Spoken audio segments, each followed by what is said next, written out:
Olá, eu sou Eduardo Pastor e este é o M por 3, teu podcast sobre música, mundo e mudança. Hoje eu tenho a imensa satisfação de estar aqui com o maior DJ que eu conheço, o maior pesquisador e curador musical que eu conheço e, além de tudo, é um grande amigo. Marcão, Muito bem, muito obrigado por bem. estar aqui. A honra é toda minha, assim, uma satisfação muito grande aí de participar desse movimento. Massa, É, massa, cara. É, Vamos começar com esse número absurdo que você me falou. Quantas músicas você tem na tua pasta, cara?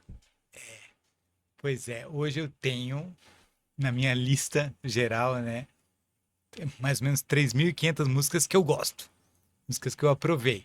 É uma grande lista que eu faço, que são todas, e depois são subconjuntos. Uma lista no Excel, assim? Como Não, é que... a lista no Spotify, né? Quer dizer, eu me adotei aí a tecnologia para organizar, né? Quer dizer, eu tinha muito MP3, mas agora eu já superei isso em playlist. São músicas que eu gosto, músicas boas, músicas que eu gosto.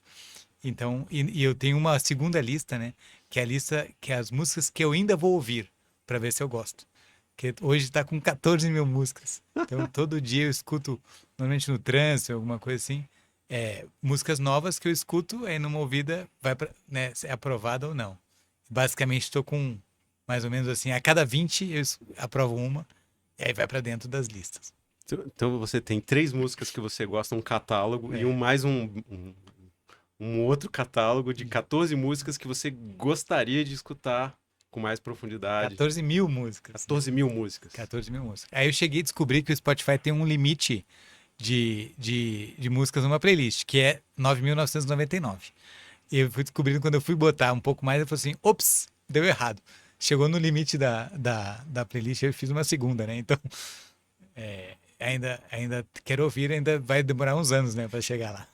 Ou você, meu amigo, minha amiga, que tá salvando músicas nas tuas bibliotecas no Spotify.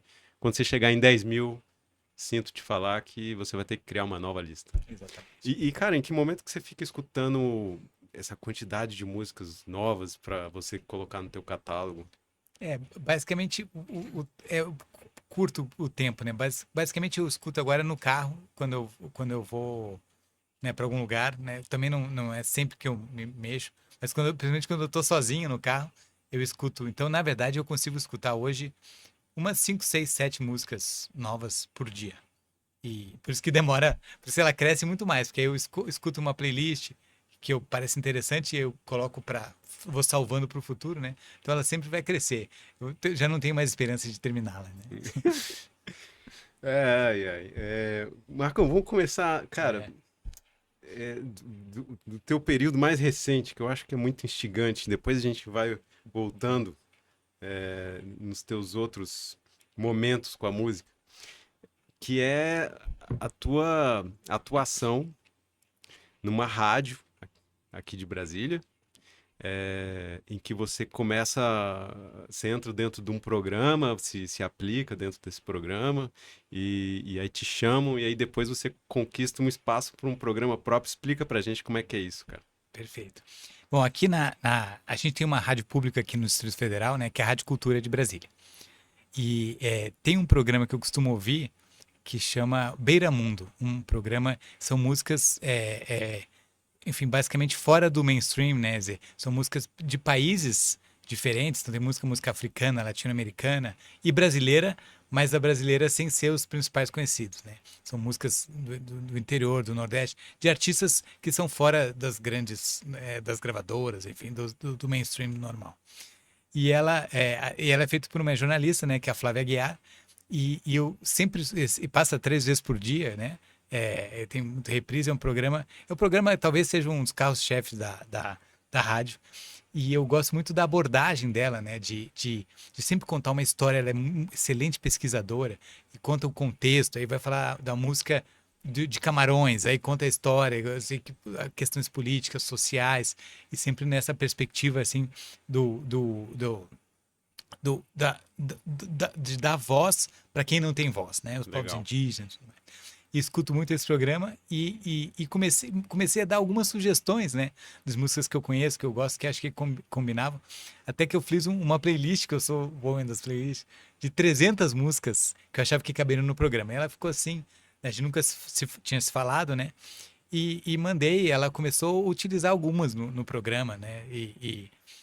Mas nunca teve um contato direto. Até que a rádio abriu um programa de voluntários, né? A rádio é feito com recursos públicos e tudo, para você apresentar ideias, ou você trabalhar assim algumas horas por semana voluntariamente na rádio, ou apresentar programas, né? Tem muitos programas na rádio que são feitos independentemente, de forma Legal. independente. E aí eu apliquei, fui selecionado nesse programa, soube no último dia, mandei no último dia, assim, algumas ideias soltas. Eles me escolheram e aí quando eu fui lá, eu cruzei com ela casualmente, ela falou assim, você que me mandou a playlist e tudo mais. Eu falei, Olha então, só, cara, ela lembrou. lembrou e me reconheceu de uma maneira, acho que pela foto, a gente trocou. Ela falou assim, aí ela chamou para eu trabalhar com ela, então eu virei estagiário nessa altura, né, da vida, e com ela aprendi muito, a gente tem trocado muito, então eu faço Legal. uma pesquisa que ela usa no programa, e aí eu faço um programa, então, um programete que dialoga com o Beira Mundo, que se chama Carimbeira, que veio, o slogan é o o cartão postal das beiras do mundo, que é uma pequena contribuição que eu faço para o conjunto amplo, né, para o programa da Flávia, com uma música e uma história. Uma música e uma história, sempre com essa pegada de ser uma coisa diferente, tudo mais, de qualquer tempo, de vários lugares do mundo, e aí também sai na programação, e dialoga um pouco com o programa principal, e é um exercício muito legal de... A primeira vez que eu escutei o Carimbeira, nós estávamos viajando de carro lá no interior da Bahia. E eu achei um formato muito legal, cara, porque, assim, são poucos minutos, né? Não é um programa gigante. E você dá uma pílula de informação condensada, você apresenta, né, um contexto do artista e depois coloca a música logo na sequência, né? E eu me lembro que a gente escutou Jorge Maravilha, e aí você descortina fatos bem interessantes dessa música especificamente. Eu cheguei a tocar ela com o meu conjunto antigo de samba rock. Não conhecia a história, cara. Eu achei fantástico. E depois você fala de... salvo engano, você fala do Mano Tchau numa versão do Clandestino, que a gente conversou sobre em um outro programa do Mano Tchau. E depois você apresentou um grupo de rúmbia. Maravilhoso. Assim. Então, cara, como é que tá sendo a receptividade do Carimbeiro? Eu acho que tem sido boa, né? A gente teve... na rádio a gente não consegue ter um feedback direto do público, né? Mas o pessoal da rádio tem falado que o pessoal tem elogiado tudo. E eu tenho uma dificuldade de colocar no Spotify, por alguma razão, algumas músicas as gravadoras derrubam, né? Porque como acho que é um formato muito pequeno, é só a música inteira e mais uma pequena introdução, como você bem explicou aí. Então, várias vezes eles derrubam.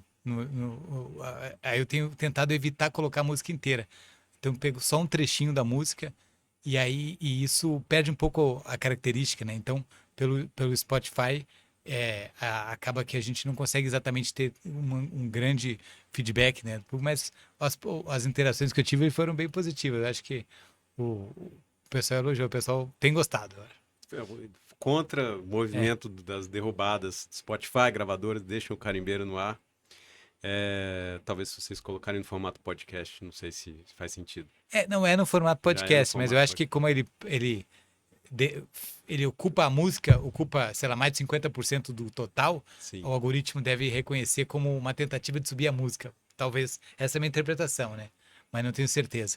Porque outros programas da rádio não tem esse problema. Então, enfim, tem essa dificuldade dos direitos autorais, enfim, uma longa...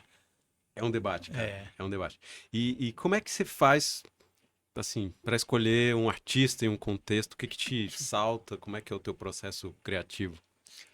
Pois é, eu tenho um banco, né? Quer dizer, como a minha lista, eu fui construindo aos poucos, né?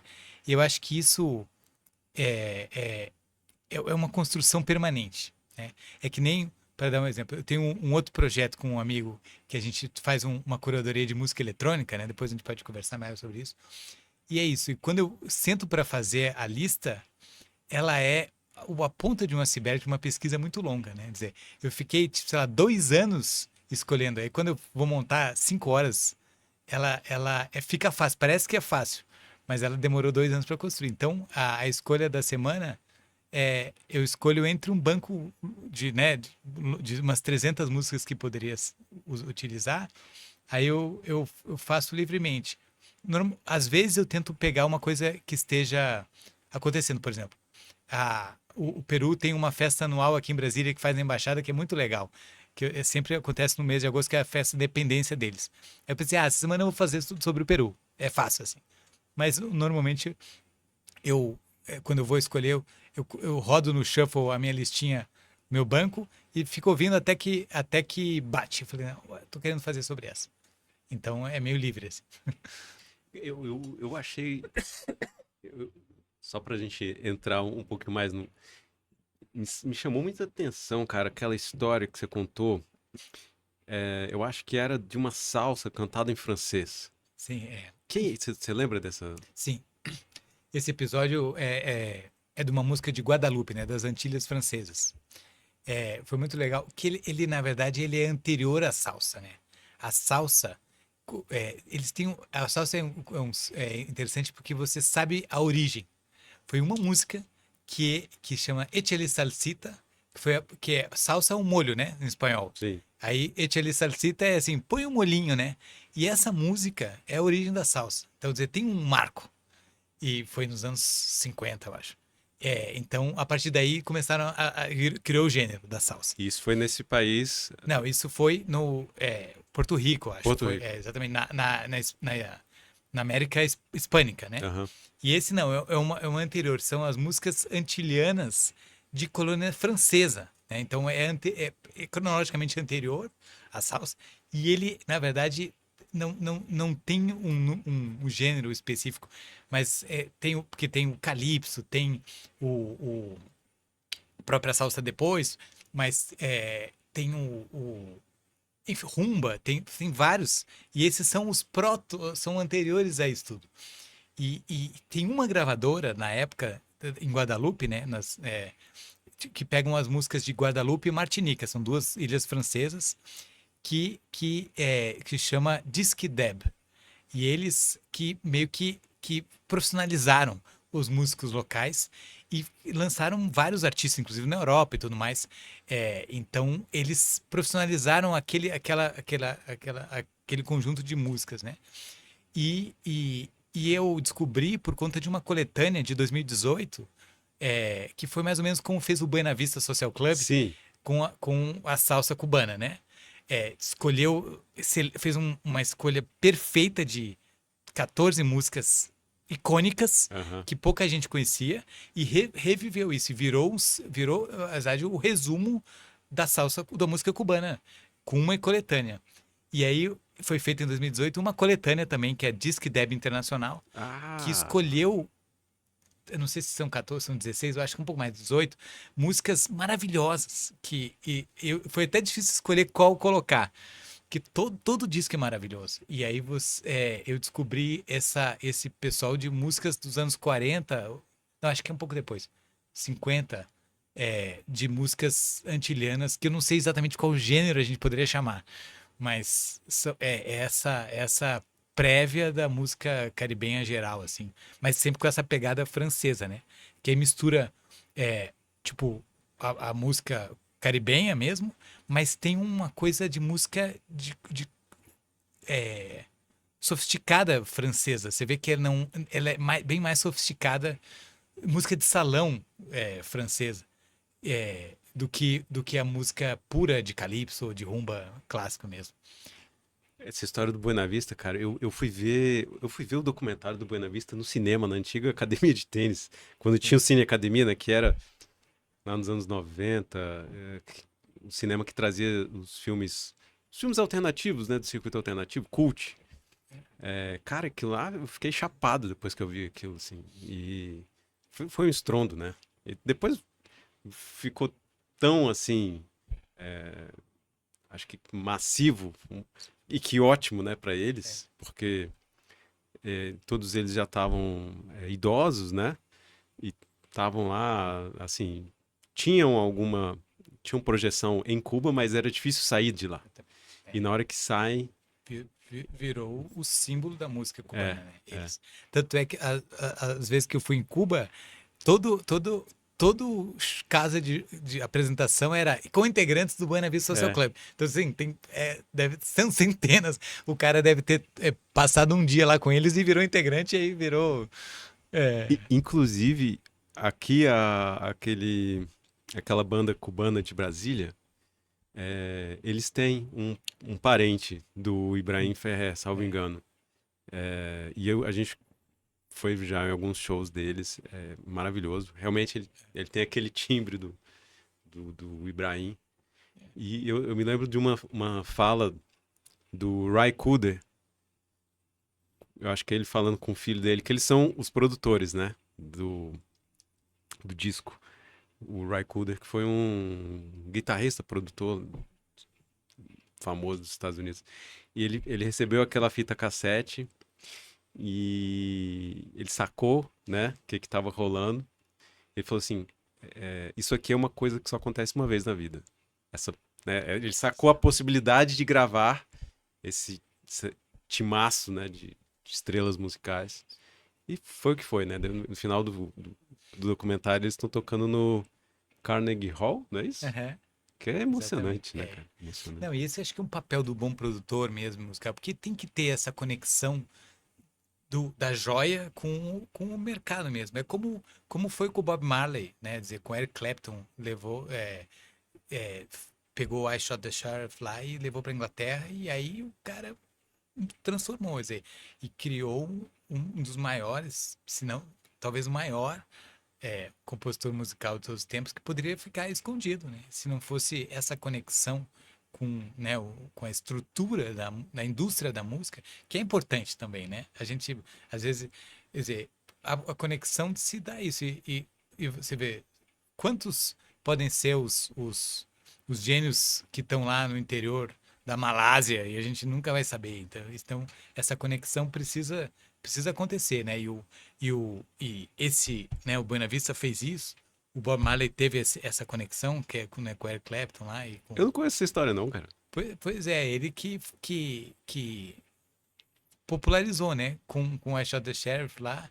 E, Ah, e, e aí as pessoas descobriram, né? E aí começou a ter esse lançamento. Claro, já ele não era tão obscuro, né? Quer dizer, não é que um cara que foi lá e pensou. Não, ele já tinha na Jamaica e tudo mais, já era o rei, né? Quer dizer, mas que levou para a Europa e que levou para o mundo, né? Então foi isso. cara, falando em Bob Marley, eu me lembrei de uma frase tua recente que você elencou assim como três grandes artistas que vocês gostam. Bob Marley tá lá no topo, né?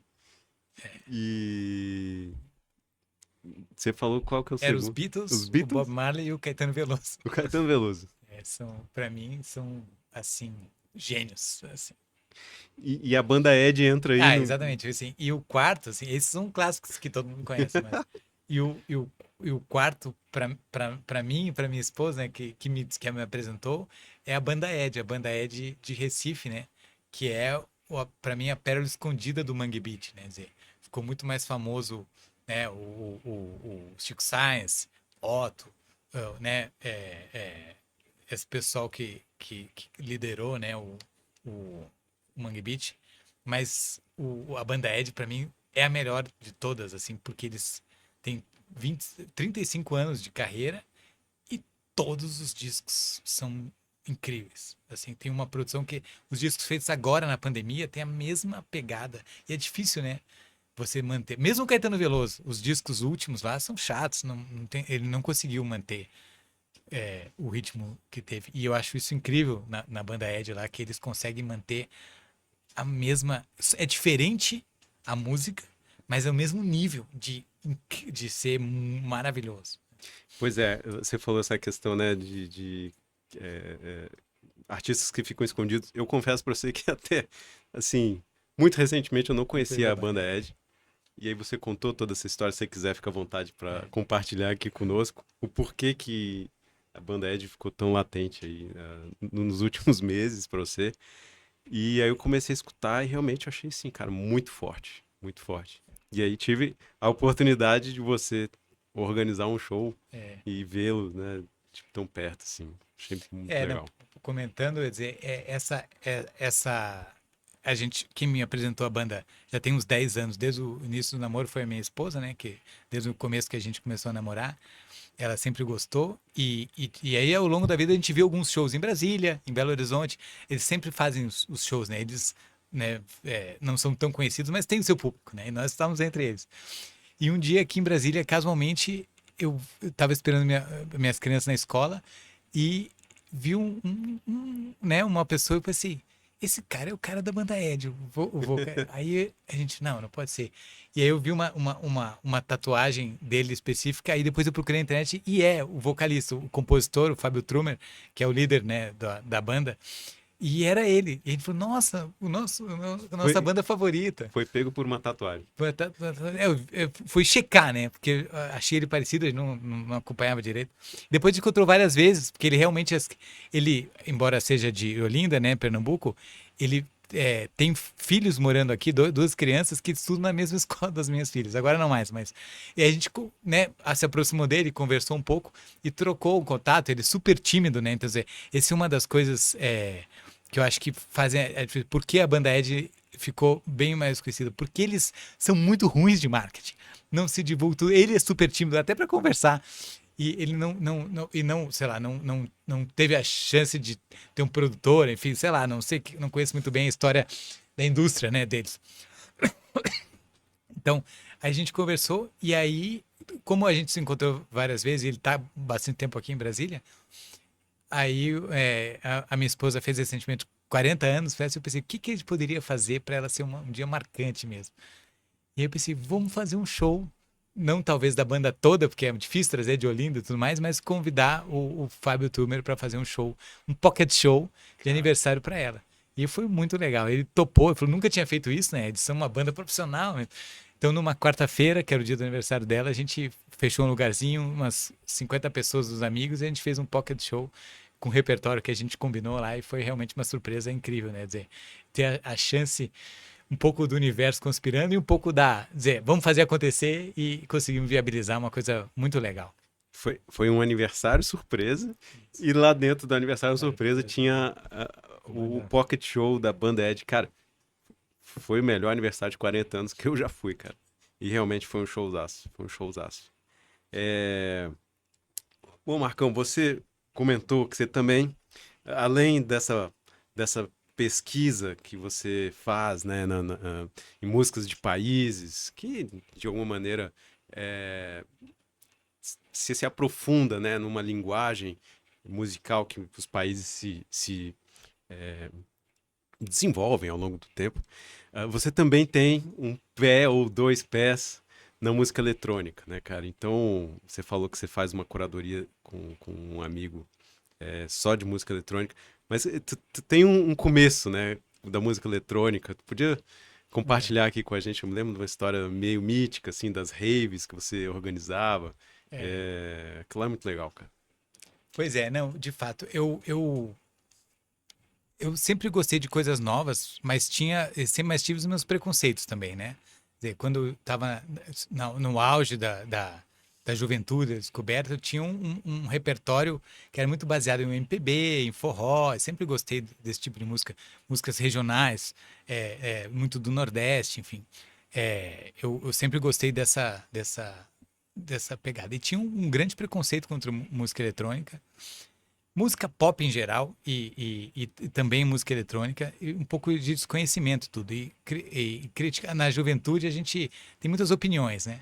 E aí, para mim, uma delas era realmente criticar muitas coisas que eu não desconhecia, entre elas, dentro da música, essas músicas tipo, eletrônicas. Mas aí eu tive a oportunidade de ir numa festa com curadoria, digamos assim. Quer dizer, no lugar certo, com as pessoas certas, com DJs bons, num desenho legal de festa, enfim. E que que foi muito legal. Quer dizer, a gente realmente viu que é um universo que a gente não conhece, assim, né? Quer dizer, que tem as seus meandros, suas questões e as suas lógicas, que são diferentes Tem uma cultura uma própria, né? cultura própria, né?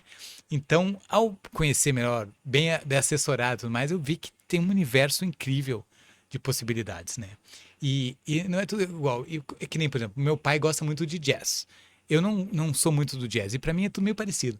É claro que você conhecendo um pouco mais, você vai ver que tem o cool, tem não sei o que, várias vertentes mais. A mesma coisa no forró, quer dizer, o baião, tudo. Mas para um leigo é tudo a mesma coisa. E a música eletrônica também é um universo cheio de possibilidades. E como foi pioneira nessa questão de você fazer a música sozinho, né? Quer dizer, que isso é uma coisa da tecnologia, né? Uma coisa recente. Você tem muita produção musical ruim, né? Quer dizer, de baixa qualidade, assim dizer, que é mais ou menos assim, montou a coisa, mas não é realmente aquela uma coisa artística. Então você escutando assim, você vê muita coisa fraca. Então, mas aquelas que são boas realmente são obras-primas, né? Que você consegue se conectar na música de uma maneira assim até meio transcendental. Que você consegue ter, imagine, um cardápio ilimitado de ferramentas, de todos os instrumentos, de todos os timbres, da dimensão da onda musical. Você mais preenche o espaço, o espectro é menor, você pode escolher isso. Então, assim, um ferramental que te dá possibilidades infinitas, né? Então, você consegue fazer uma coisa muito simples que não agrada, que é você só escuta a batida lá, tunt, mas quando é bem feito, como se fosse assim os grandes mestres das orquestras. É um maestro mesmo, que é capaz de juntar 20, 30 instrumentos com um objetivo, né? O bom produtor de música eletrônica tem essa capacidade. Então são raros. E ao descobrir mais, assim, essa minha proporção de 20 para 1 na música acústica normal diminui para 1 para 50 na música eletrônica. Mas quando a gente tem, aí você consegue realmente viver uma coisa que é mais profunda na música. E eu acho isso realmente incrível. E fora que as festas são muito mais interessantes também. É, é, as boas festas de música eletrônica. Você comentou, cara, e uma parte da pesquisa que eu fiz recentemente em musicologia, eu algumas das respostas eu fui encontrar num psicólogo positivista que se chama Mihai Csikszentmihalyi, que ele é o autor da teoria do flow dos anos 90, 2000 ali, e depois foi se derivando, né? Mas a teoria do flow, do fluxo, ah, ela ela começou ali com ele e depois ela se espalha amplamente documentada, né, pela psicologia. Ele tem um capítulo do livro dele que se chama Flow, Fluxo e Música. E quando você fala, né, na questão da acessibilidade que você tem e quando você olha para uma rave, uma festa de música eletrônica, você vê que as pessoas também estão naquele fluxo, né? Ele fala que a música, assim, ouvir não é escutar, primeira coisa. E primeira coisa, ele fala dessa crítica, né? A gente hoje, e quando ele escreveu o livro não era, mas hoje nós temos acesso ao um universo de música infinito, né? Ao play infinito. Agora, ouvir música não significa que tu vai entrar num estado de fluxo, né? Que vai te permitir esse contato com o transcendental da música. E que anteriormente, né, antes das gravações, eram realmente mais acessadas pela música de orquestra, música de concerto, e ainda são. Só que ele fala, e aí que eu quero conectar, assim, que o flow pela música, ele se dá em 3 camadas. Primeiro, uma camada sensorial, que é quando a gente começa a sentir o ritmo. Ritmo a gente sente com o corpo mesmo, né? Uhum. Depois você começa a sentir emoções por meio da melodia e da harmonia. E aí você tem uma segunda camada de complexidade, ele vai descendo a complexidade, né? A segunda camada de complexidade é a racional, que é quando você começa a entender racionalmente a história. Já é um pouco mais difícil com música que não tem letra, né? Mas com música que tem letra é muito fácil isso. E aí você se conecta, né? O sensorial ao racional. E a terceira e última camada de complexidade é a estrutural, que é a mais profunda e que depende mais de concentração, que é quando você viaja mesmo na estrutura da música, né? E acho que a tua colocação ela é interessante porque as raves me parece que são um templo de contato, né, com esse sublime da música, né, cara? E que substituem de alguma maneira ou complementam aquela música de concerto, de orquestra, que é um pouco fechada ainda, né, cara? Uhum, perfeito, é. Não, eu acho essa comparação é bem interessante, porque de fato é isso. E, assim, ao escutar a música, né, do concerto na época, as pessoas iam e vão. É que nem ir no show, né? É, mas você sentava aquele silêncio, tudo, você tinha 100% da sua atenção voltada para aquilo, né? Por um período curto e lá, e às vezes longo, né? As óperas lá de 5 horas, enfim. Mas é aquilo, né? Um ritual, né? Um ritual. E aí depois você passa, né, eu vi ó, na rádio, assim, na vitrola você coloca a música e escuta, né? A minha mãe, por exemplo, sempre falava de, quer dizer, eu não gosto de escutar música fazendo outra coisa, eu gosto de escutar música só, que é uma coisa que foi perdendo com o tempo. Hoje a gente escuta música para outras coisas, né? Eu não, talvez nem tenha o tempo de ficar sentando, eu vou ficar aqui ouvindo o disco inteiro sem fazer outra coisa. Normalmente escuta ou cozinhando, ou O no carro. carro, enfim, fazendo outra coisa. Então a música mudou de função, né? E aí também mudou a música. Não adianta altas complexidades se você tá. É uma música mais de fundo, assim, de segundo plano. E a ideia. A rave recupera um pouco esse modo do ritual e potencializa, né? Porque você se desconecta mesmo, por exemplo. Tem, né, dizer, eu já fui várias vezes no Universo Paralelo, que é uma rave de 7 dias.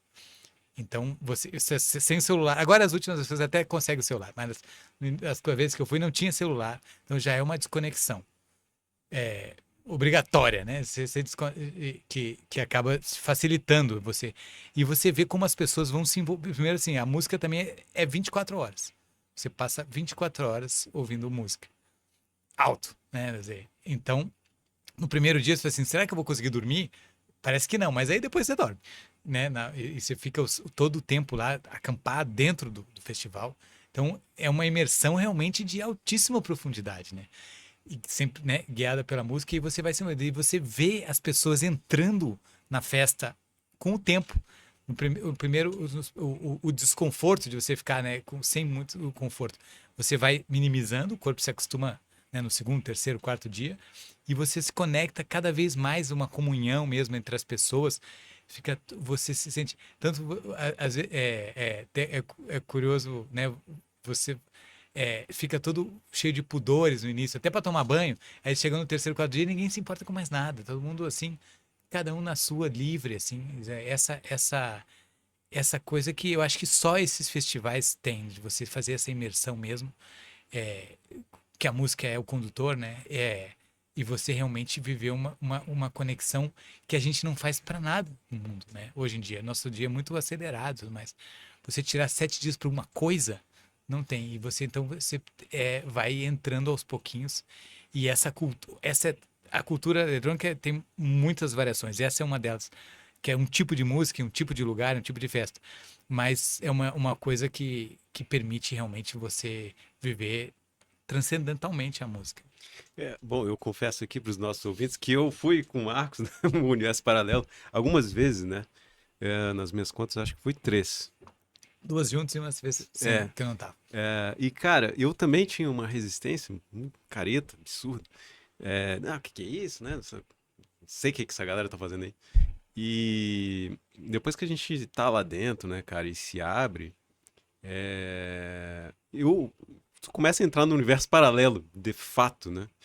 Porque eu nunca vi, na minha vida, nunca vivi uma experiência tão libertária no sentido de aqui dentro, a- desde que você respeite o espaço dos outros, das outras pessoas que estão ali, você pode ser quem você quiser, você pode curtir a vida do teu jeito e não tá sendo julgado por isso.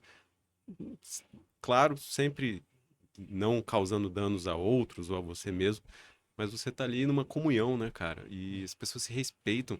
E aí tu fala, por que que na cidade a gente não consegue ter um percentual dessa comunhão, né, cara? Exatamente, é. E, e, e que um pouco o rock representou um pouco essa contracultura, né, nos anos 60 e nos anos 70, né, com Woodstock e tudo mais, essa possibilidade. E que hoje não o rock já não representa mais muito. O rock, na minha visão, né, ficou um gênero assim musical que não é tão contestador como foi, né? Que eu acho que tem, de uma maneira, é, o rap e assumiu esse papel socialmente. Assim, Exato. nós queremos quebrar as, O gueto. sair do gueto e ocupar, enfim, essa tensão social. Botar o dedo na cara, né? Falar, É, cara, político, vagabundo, exatamente, não sei o quê, né? dessa contestação, o rap assumiu esse protagonismo. E em termos da cultura libertária, assim, me deixa aqui na minha vida, eu acho que a música eletrônica assumiu esse papel um pouco, enfim, que, que, eu, que eu acho. Até porque, né, como falamos, os grandes festivais de rock hoje em dia são um super sistema, né? Comerciais, de tudo, e as pessoas vão lá, aproveitam que gostam da música e, claro, né? E gostam da festa, e gostam da comunhão, mas ela é limitada e ela é, como é que chama aquela, como o Fernando Henrique fala, cidadania regulada, né? Ela é regulada pelo sistema. Olha, cara, eu vou falar que é bem careta, assim, nos últimos festivais, e eu que andei aí durante uns 10 anos ou mais, indo em muito festival de rock, cheguei ao cúmulo de ir num festival de rock em Santiago, um dos Lollapalooza de Santiago, e eu achei impressionante. Acho que ali foi o começo do fim. Eles não vendiam cerveja no festival, cara. É, E aí eu falei, meu Deus, a gente vai estar aqui debaixo desse sol e... Não, mas a gente dá água da rua, água da torneira de graça. Eu falei, cara, enfia essa água no teu ouvido, né? Eu não quero... Enfim, eu acho, e os festivais que eu tenho ido hoje, beba água se você estiver no show, é, porque isso é muito importante. Eu não tô questionando isso. Era só porque me parece que tem uma tendência careta e isso tem muito a ver também com o entupimento de marcas dentro de um espaço do festival. Um grande shoppingzão. Os últimos festivais que eu fui no ano passado, parece um shopping gigantesco, em que é muito mais importante o espectador estar exposto a uma marca do que ter um show massa lá na frente e, enfim, muitas críticas aos atuais festivais de rock. Vale um episódio só sobre isso aí. é. É, Exato, né? E tem isso também, por exemplo, tem uns 2 ou 3 grandes festivais globais de música eletrônica que são assim, são totalmente comerciais, que é o Ultra Festival lá em Miami, tem o Tomorrowland. Tomorrowland, né, na Bélgica, que depois teve essas.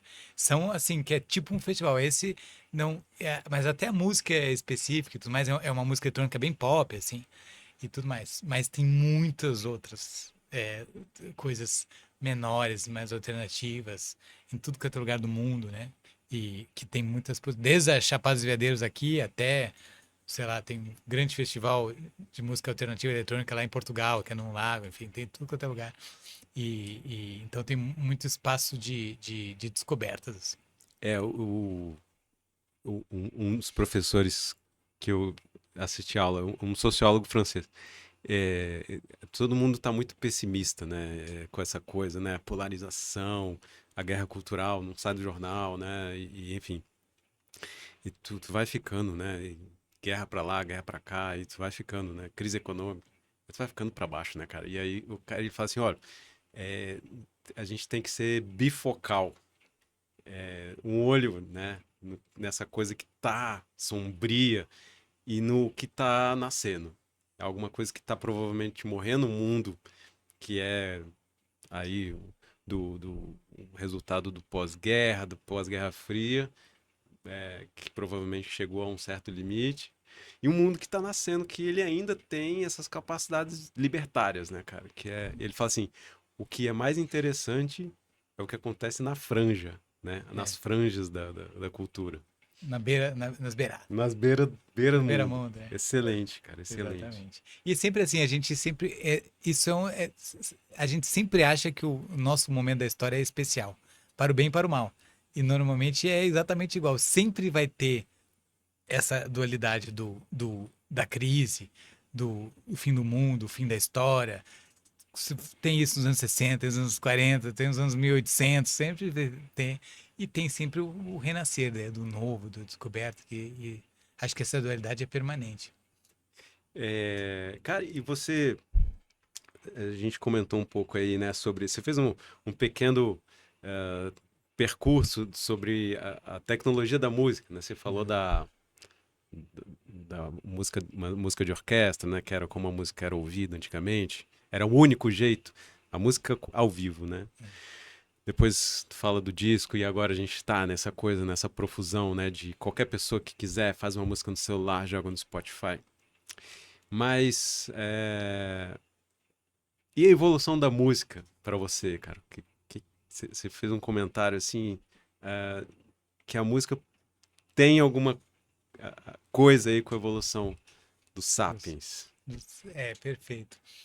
Pois é, eu sempre me pergunto assim, Zé, eu tenho uma tendência a achar que a maior parte das nossas ações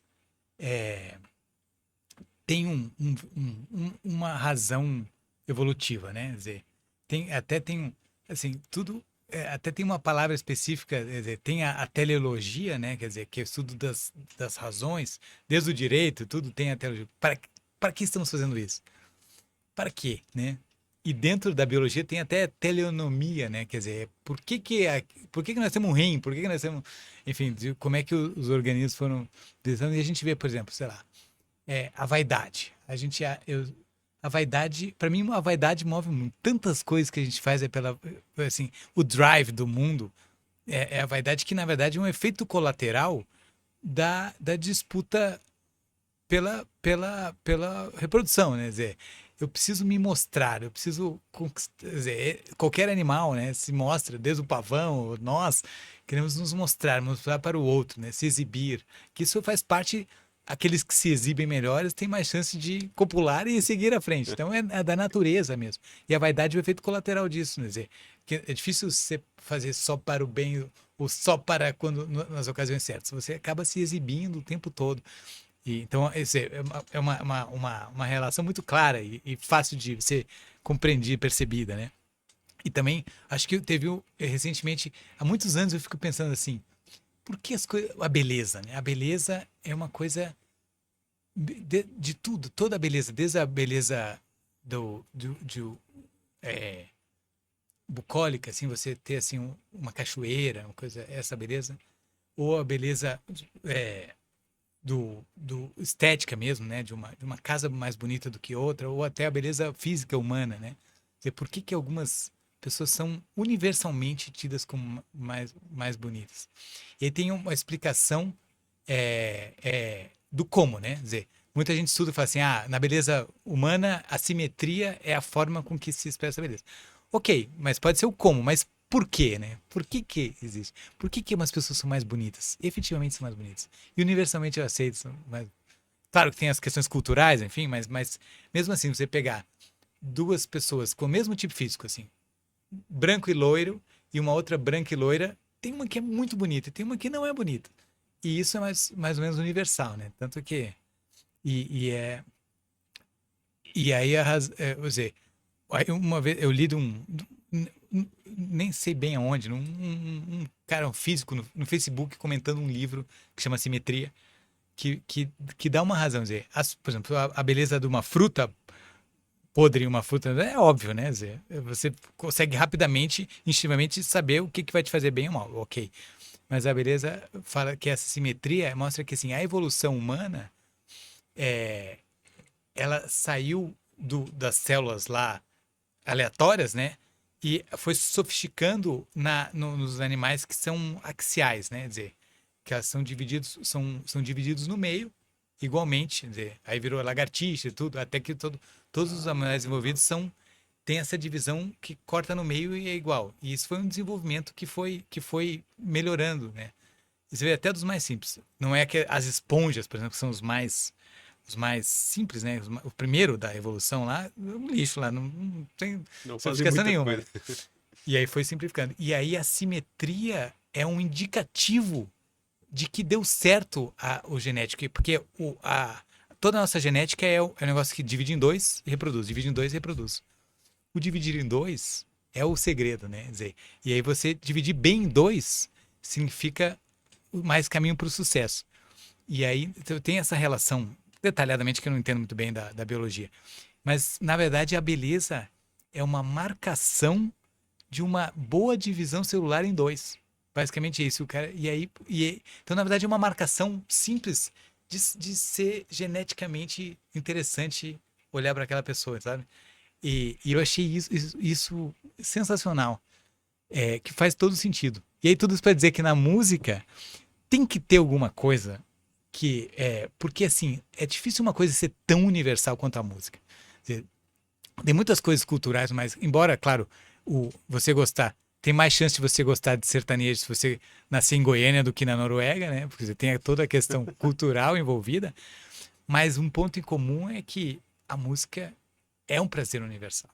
Dificilmente uma pessoa não gosta de música, de alguma música, e não tem satisfação.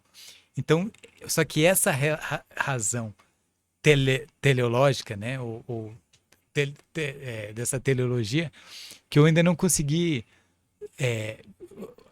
descobrir uma explicação realmente convincente. Tem várias. Né? Que a gente gosta de padrões, que isso dá um conforto cerebral. Ok, mas isso tudo bem, pode ser assim. Mas será que não tem uma razão mais além? Isso me instiga muito, é uma curiosidade.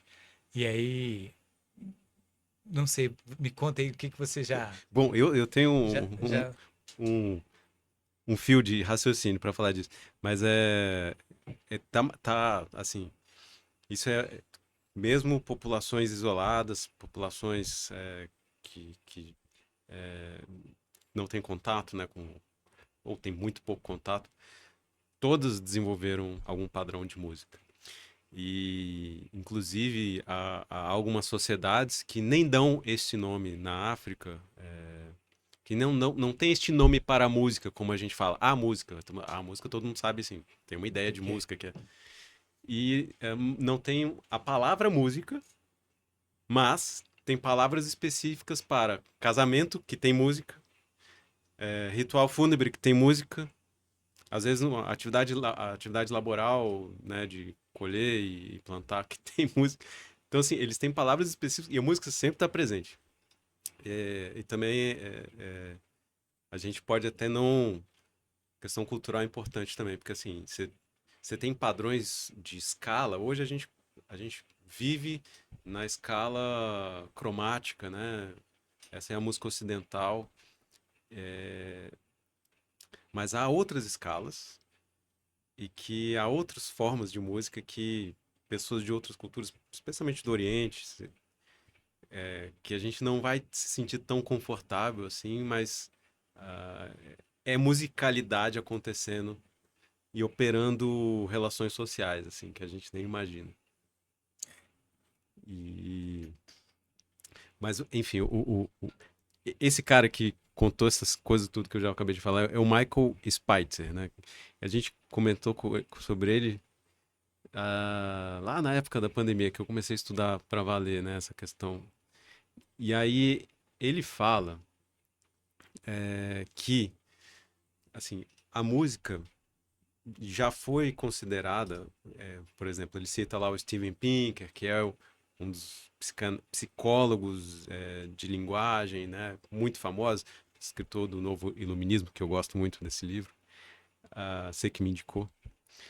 E mas ele tem toda uma teoria sobre linguagem e o Pinker fala que a música seria a cereja do bolo do cérebro da linguagem, a linguagem falada, né? E o Michael Spitzer ele contesta isso assim frontalmente porque essa teoria de que a música está no banco do carona pode ter uma relação inversa na história da natureza. A música provavelmente no banco do motorista e a linguagem no banco do carona, a linguagem falada, né? Um dado muito evidente é que há animais, as baleias, várias espécies de pássaros, que a música está presente, né? E a música surge muito antes na natureza do que a linguagem falada. Provavelmente elas, no cérebro humano, elas se correlacionam, elas se tem algum processo sinergético aí. Mas e incomoda, né, para alguns, segundo Michael Spitzer, né, incomoda essas descobertas porque há um grupo de biólogos evolucionistas, né, que tentam encontrar razão em tudo para o que os bichos fazem. Então, assim, Eu sou desse. se o passarinho tá cantando, é É, porque ele quer acasalar ou porque ele tá marcando território com os exatamente. rivais, e os rivais não podem entrar por causa da questão de acasalamento e comida. E há pesquisas já, assim, sedimentadas de que tanto alguns grupos de pássaros quanto de baleias cantam e ouvem por Um prazer. prazer. Não, eu acho essa possibilidade fascinante, né? Quer dizer, porque a gente tem uma razão para tudo, esse pragmatismo louco da nossa vida. Quer dizer, por que a gente não faz coisas por si só? Eu entendo essa possibilidade. O que me intriga é o fato de ser tão recorrente. Porque se fosse episódico, assim, ó, saiu nesses animais aqui e tudo mais, ou nesse grupo, né, ou nas pessoas, tem uma galera que é puro prazer. Então, um fim em si mesmo que é o prazer. Eu acho isso ótimo.